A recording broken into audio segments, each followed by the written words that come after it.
구원받은 사람들에게 있어서 중요한 신앙의 활동 중에 찬송은 결코 뒤로 뺄 수 없는 중요한 일이죠. 예배의 요소 중에서도 찬송은 언제나 중요한 위치를 차지해 왔습니다. 그래서 우리가 살펴보는 이 에베소서는 인사말을 마치자마자 곧장 하나님을 향한 찬송으로 시작을 하고 있습니다. 우리가 오늘 읽은 본문의 이 말씀은 우리말 성경에서는 문장이 여러 개죠. 3개 아니면 4개 정도로 되어 있습니다. 하지만 헬라어 원문 성경으로 보면 3절에서 이 14절까지가 단 한 문장으로 되어 있습니다. 신약 성경은 통틀어서 가장 긴 한 문장입니다. 여러분 엄청난 문장 아닙니까? 그래서 저는 헬라어를 잘 못하지만 신약학자들이 이 문장을 파싱하고 그다음 주해하는데 굉장한 애를 먹고 있었다고 그래요. 많은 설교자나 주석가들이 이 구절에 대해서 그래서 칭송을 아끼지 않습니다. 한마디로 어떤 신학자는 괴물 같은 문장이다 이렇게 고백을 했어요. 그래서 어떤 성경 주석가는요, 이 부분을 본 서신으로 들어가는 장엄한 대문이다 이렇게 묘사를 하기도 했고요. 또 어떤 주석가는 수많은 고리를 이어놓은 황금 사슬이다. 그리고 어떤 신학자는 이 부분을 앞을 향해서 전속력으로 질주하는 호흡이 긴 경주마와 같다 이렇게 설명을 하고 있습니다.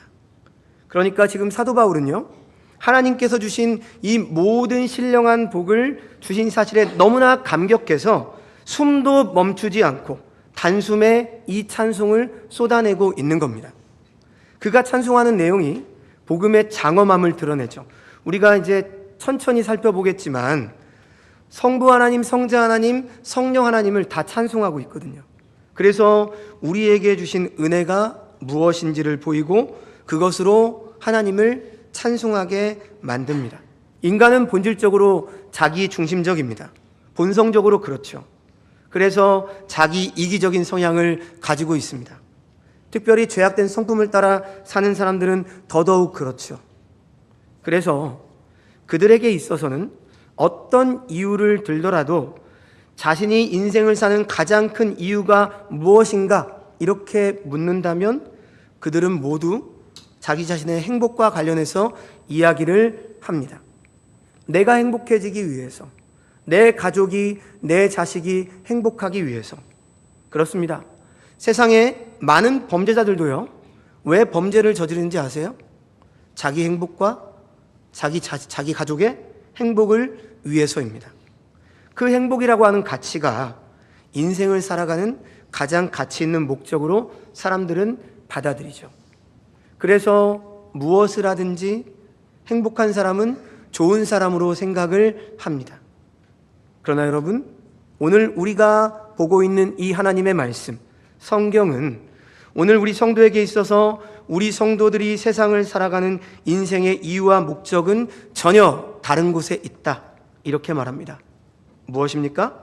하나님을 찬송하는 데 있다 이렇게 말을 합니다. 여러분, 왜 우리가 하나님을 찬송해야 합니까? 그것은 바로 하나님께서 우리를 지으실 때부터 우리를 그런 존재로 만드셨기 때문입니다. 인간 창조의 목적이란 말이죠. 그래서 구약 성경 이사야서 43장 21절 말씀을 보면 하나님께서 자신의 백성을 세상에 지으시고 세상에 보내신 이유를 이렇게 말합니다. 이 백성은 내가 나를 위해 지었나니 나의 찬송을 부르게 하려 하심이라.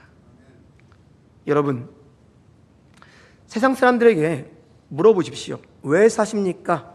이렇게 묻는다면 아주 다양한 답이 나올 거예요. 그러나 우리 그리스도인들에게 누군가 우리를 향해서 동일한 질문으로 당신은 왜 삽니까? 당신은 왜 일을 합니까? 당신은 왜 인생을 살아갑니까? 라고 묻는다면 우리의 답은 단 한 가지 명백해야 합니다. 그것이 무엇입니까? 나를 지으신 하나님의 영광을 찬송하게 하기 위함입니다. 이렇게 답해야 된다라고 사도 바울은 지금 에베소서 본문이 들어가자마자 우리에게 고백하고 있는 겁니다. 그리고 바로 이러한 대답은 우리만 하는 게 아니죠. 우리의 자녀들, 우리의 가족들도 이렇게 고백할 수 있도록 반드시 가르쳐야 해요. 여러분, 이것은 오늘 에베소서를 통해서 우리에게 전하는 가장 크고도 중요한 교훈 중에 한 가지입니다. 우리 인생의 목적, 하나님을 찬송하기 위해서, 그의 영광을 찬송하기 위해서라고 하는 거죠. 그래서 오늘 보면 3절에서 14절의 중심 주제가 하나님의 영광을 찬송하리로다입니다. 그래서 저는 앞으로 이 본문의 말씀들을 좀 더 몇 주간에 걸쳐서 세밀히 살펴보면서 우리가 왜 하나님을 찬송해야 하는지를 말씀을 드리려고 합니다. 자, 먼저 오늘은요 3절 말씀 한 구절만 가지고 말씀을 살펴보겠습니다. 자, 지금 3절에서는요 찬송의 전체적인 이유를 제시하고 있는데, 그것은 하나님께서 하늘에 속한 모든 신령한 복을 우리에게 주시기 때문이다. 이 이유를 분명히 본문은 밝히고 있습니다. 자, 그렇다면 하나님께서 성도에게 주신 하늘에 속한 모든 신령한 복은 무엇일까요? 자, 지금 본문에서 이 신령한이라고 번역된 헬라어는요 푸뉴마티코스라고 합니다. 이 단어는 번역을 하면 성령께 속한이라고 하는 의미입니다. 여러분, 신령한이라고 하니까 마치 구름 사이에서 저 멀리서 막 기도하고 있는데, 산기도를 하고 있는데 저 멀리서 뭔가 형체가 보이면서 아들아 내가 너를 사랑한다, 이런 걸 신령한 거로 생각하시면 오산이에요. 성경은 이 신령한이라고 하는 것이 성령께 속해 있다, 이렇게 말합니다. 따라서 신령한 복이란 물질적인 것이 아니라, 어떤 신비적인 것이 아니라 성령 하나님께 속한 것이고 성령 하나님을 통해서 주어진다라고 하는 거죠. 그런데요, 이 복은 어떤 복이라고요? 하늘에 속한 복이라고 말합니다. 하늘에 속했다라고 하는 것은 땅의 사람이 만들어낼 수 있는 인위적인 것이 아니라는 거죠. 사람의 노력이나 실력을 뛰어넘는 그리스도 예수 안에서 성령을 통해서만 받을 수 있는 복입니다. 그래서 성경은 신령한 복이며 하늘에 속한 복이다, 이렇게 말하는 거죠. 그렇다면 신령한 복은 무엇일까요? 앞으로도 살펴보겠지만 간략하게 말한다면 그리스도 안에서 이루어진 우리의 구원의 복입니다. 하나님의 택하심을 받은 복입니다. 하늘의 기업을 유산으로 받은 복입니다. 교회의 영광을 보는 복입니다. 그런데요, 이것은 장차 우리가 받을 어떤 미래적인 복이 절대 아니에요. 이미 그리스도 안에서 우리에게 이루어진 일이라고 성경은 말합니다. 어떻게 알 수 있습니까? 오늘 3절의 시제가 헬라어 부정 과거예요. 그러니까 과거에 이미 이루어진 것을 말하고 있습니다. 그렇습니다. 기독교는 복을 얻기 위해서 하나님을 믿어주는 종교가 아닙니다. 기독교는 이미 받은 복을 즐거워하고 그 복을 주신 하나님께 예배하며 그 복을 세상의 사람들에게 나누어주는 생명입니다. 우리는 하늘에 속한 모든 것을 이 세상에서 유일하게 가지고 있는 사람들입니다. 자부심이 느껴지지 않으세요? 그래서 성도라고 하는 말에는 우리의 엄청난 정체성과 자부심이 있는 거예요.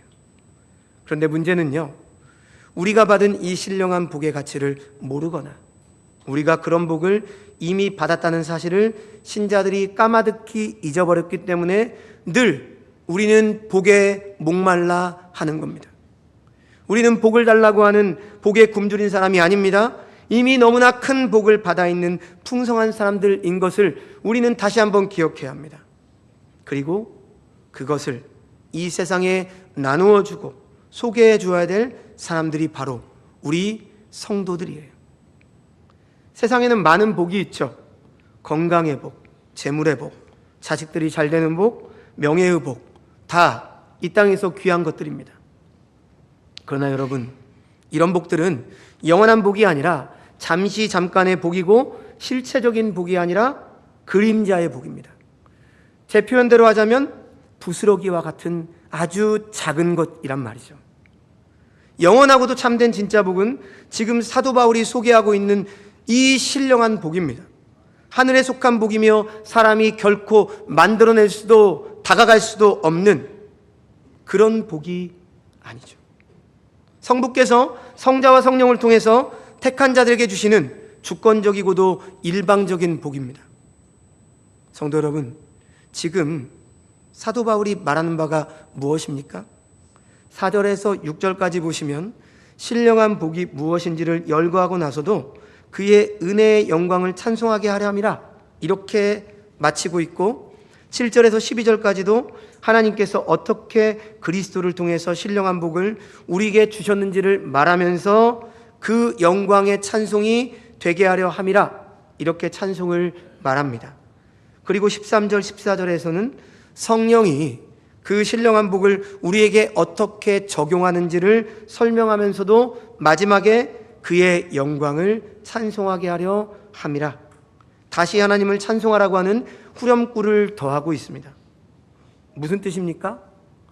하나님께서 성자와 성령을 통해서 우리 각 사람에게 마련해 주신 하늘에 속한 이 신령한 복의 어마어마한 실체를 알게 된다면 어떻게 찬송하지 않을 수 있느냐, 지금 사도 바울은 우리에게 말하고 있는 거예요.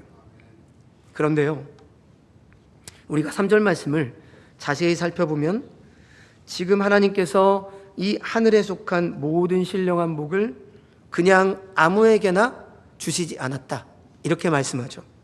복을 받을 대상이 정해져 있어요. 누굽니까? 어떤 사람에게 주어지죠? 바로 엔 크리스토스, 그리스도 안에서입니다. 그리스도 안에 있는 사람에게 주어지는 복이란 말이에요. 즉 믿음으로 예수님과 연합한 자, 예수 그리스도 안에 있는 자, 즉 성도에게 하나님께서는 하늘에 속한 모든 복을 바로 성령을 통해서 우리에게 주시는 겁니다. 정말 소중한 복은 세상에 있지 않아요. 정말 감탄이 나오고 탄성이 나오고 찬양이 나오는, 내가 어떤 상황에서도 그 하나님을 기뻐할 수 있는 그 복은 그리스도 안에서만 있습니다. 이 사실을 믿으셔야 합니다. 왜 그렇습니까? 그리스도 안에 하나님의 모든 지혜와 모든 지식과 모든 보화가 감춰져 있기 때문에 그래요. 하나님의 비밀이 그리스도 안에 있습니다. 하나님의 모든 충만한 것이 그리스도 안에 있습니다. 그리스도 안에서만 구원이 있고, 그리스도 안에서만 우리의 승리가 있고, 그리스도 안에서만 우리의 복이 있습니다. 그 안에 모든 것이 담겨 있습니다. 그리스도 안에는 하나님 아버지가 그의 아들에게 주신 모든 것이 담겨져 있습니다. 모든 영광이 있습니다. 모든 능력이 있습니다. 모든 지혜가 있습니다. 그런데 하나님께서는 이 모든 것을 그리스도 안에서 우리에게 주시려고 하는 것입니다. 아니, 이미 주셨다. 성경은 우리에게 말씀하고 있는 겁니다. 우리는 매 순간 죄악의 물결이 넘치는 세상에서 살아가요.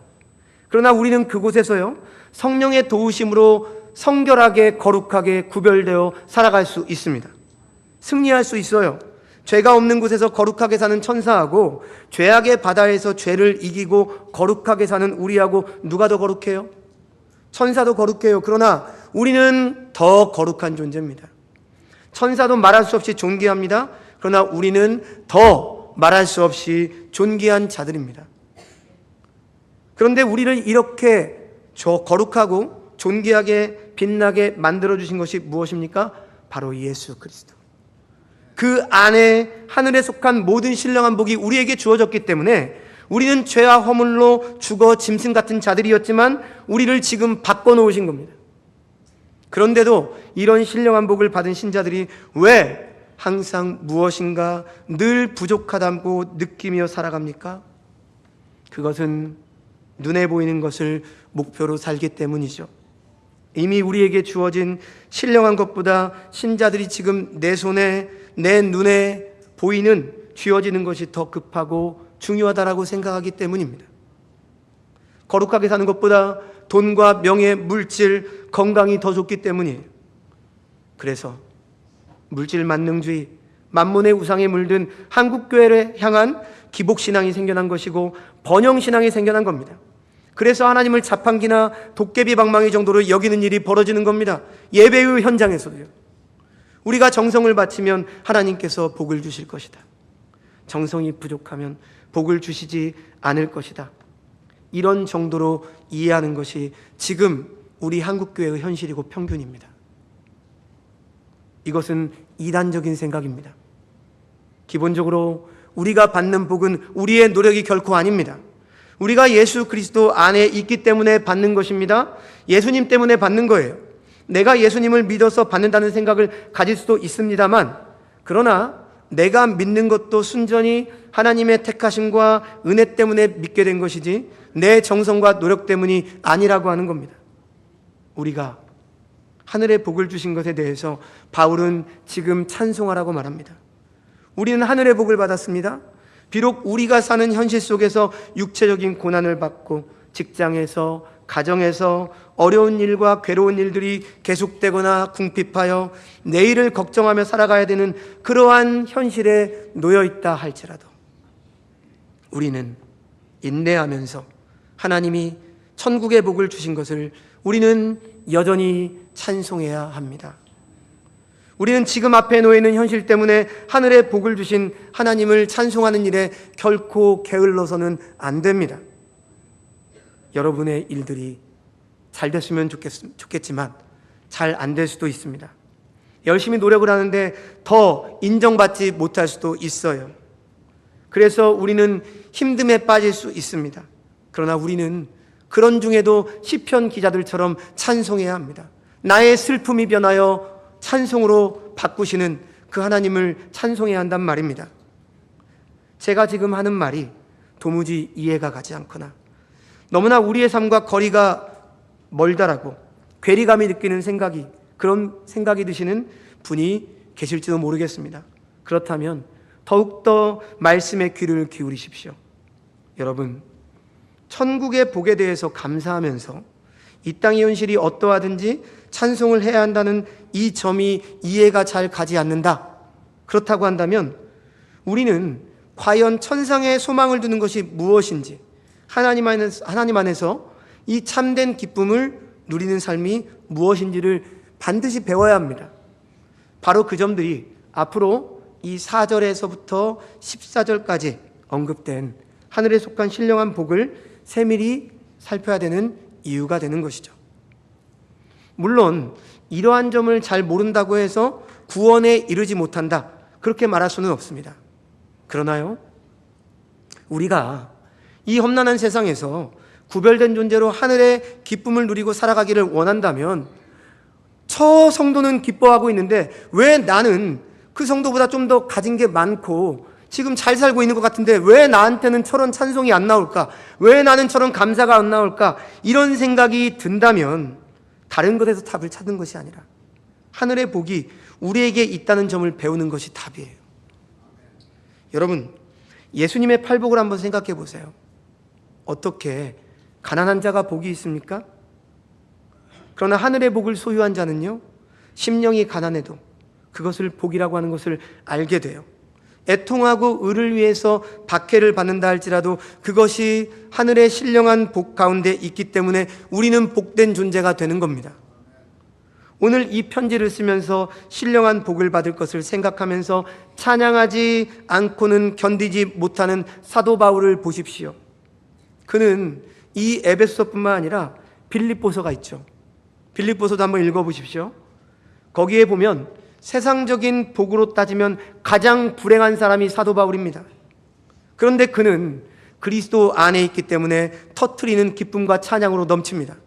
주체할 수 없고 숨길 수 없는 기쁨을 사도 바울은 그리스도 안에서 누리고 있습니다. 그것이 바로 신령한 복입니다. 오늘 말씀을 준비하는 가운데 저는 제 육신의 아버지의 연로함과 그로 인한 연약함을 보면서 하나님의 아버지의 아버지 되심을 깊이 생각해 보았습니다. 저희 아버지가 만으로는 88세시고요 89세십니다. 그러니까 나이가 상당히 드셨죠. 육신의 아버지는 어때요? 세월이 흐르면 자식들이 돌봐야 될 연약한 아버지가 됩니다. 기억도 없어지고요, 정신도 없어지고 힘도 없어집니다. 보청기를 해드렸는데 여전히 말을 못 알아들으세요. 그래서 한쪽 더 하려고 하고 있는데, 그러나 우리 주 예수 그리스도의 아버지시며 우리의 아버지가 되시는 하늘의 하나님 아버지는 영원히 우리를 돌보시는 쇠하지 않는 아버지입니다. 부모는 자식을 사랑해서 할 수만 있다면 모든 것을 주고 싶어 해요. 내 장기라도 모든 걸 빼어서 주고 싶어 해요. 그러나 육신의 부모는 마음뿐일 때가 많습니다. 아니, 마음과 다르게 육신이 늙고 쇠하면 오히려 자식이 부모에게 여러 가지 것들을 해드려야 돼요. 자식의 돌봄이 필요한 것이 이 땅의 아버지들이죠. 그러나 하늘의 우리 아버지께서는 당신의 독생자를 죽음에 내어주고 죽어 마땅한 저와 여러분들에게 아들의 지위까지 허락하셔서 우리가 하나님을 아버지라고 부를 수 있게 하셨습니다.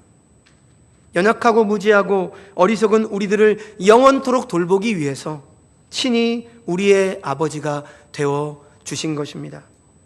이제 우리는 예수 그리스도 안에서 이 아버지의 영원한 보호하심과 양육과 사랑을 입게 되었습니다. 이 사랑과 은혜는 우리의 부족함과 연약함으로 인해서 절대로 방해되거나 끊어지지 않습니다. 왜냐하면 우리가 아직 죄인 되었을 때 부어진 복이고 심지어 창세 전에 그리스도 예수 안에서 우리에게 예정된 복이며 때가 되어서 성령을 통해서 우리에게 부어진 복이기 때문입니다. 그래서 이 복은 우리가 아껴서 모아 만든 복이 아니에요. 우리의 실력으로 쟁취한 복도 아닙니다. 천에 하나 만에 하나 조건도 없고 자격도 없지만 그의 기쁘신 뜻대로 창세전에 그리스도 안에서 예정함을 입어 누리게 된 정말 예상밖의 은혜입니다. 사람들은 살기가 힘들고 고달플 때 삶의 현장을 잠시 벗어나고 싶어 합니다. 그래서 자연으로 나가고 아무도 모르는 어떤 외국이나 타지로 나가서 지친 마음을 힐링하고 나죠. 여행 좋아하는 성도님들 많으시죠. 그런데 오늘 사도 바울은 우리에게 지치고 힘들 때뿐 아니라 언제든지 하나님 아버지께서 그리스도 예수 안에서 우리에게 주신 이 하늘에 속한 신령한 복을 묵상해라. 묵상해 보면 힐링은 넘는 찬송이 터져 나올 것이다. 이렇게 말씀하고 있습니다. 우리는 어지러운 세상과 나라에서 살고 있습니다.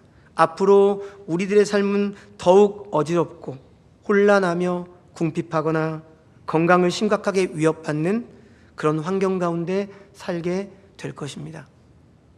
그렇지만 우리가 어떠한 상황 가운데 놓인다 할지라도 우리는 하나님을 위해서 구별된 존재들이며 그러기에 끊임없이 우리는 찬송해야 될 존재입니다. 그것이 우리의 마땅한 본분이고 존재의 이유입니다. 말씀을 마칩니다. 사랑하는 성도 여러분, 오늘 사도 바울은 성령 하나님의 강한 역사에 압도되어 단숨에 쉼도 없이 이 긴 문장을 고백하면서 그 시작을 찬송하리로다 이렇게 외치고 있습니다. 세상 풍파가 여러분들을 힘들게 할 때, 그래서 마음이 약해지고 낙심될 때 하나님께서 그리스도 안에서 우리에게 주신 하늘에 속한 신령한 복을 늘 묵상하며 찬송하십시오. 찬송하리로다. 내 삶이 비록 지금 이럴지라도 나는 하나님의 영광을 찬송하겠다. 우리는 머릿속에 각인하고 외치며 고백해야 합니다. 세상 걱정 근심이 우리를 누리려 할 때마다, 세상의 권세가 우리의 앞길을 막을 때마다 가만히 있지 마시고 내 영혼 평안에 주님을 찬양합니다. 오늘 사도가 숨도 쉬지 않고 단숨에 설명하고 있는 이 하늘의 아버지가 마련해 주신 이 신령한 복을 확인하고 늘 세워보면서 힘을 얻고 하나님을 찬송하시기를 멈추지 마십시오. 그래서 이미 우리에게 주어진 복을 누리시면서 세상 가운데 이 복을 흘려보내는 저와 여러분이 되시기를 주님의 이름으로 축원합니다.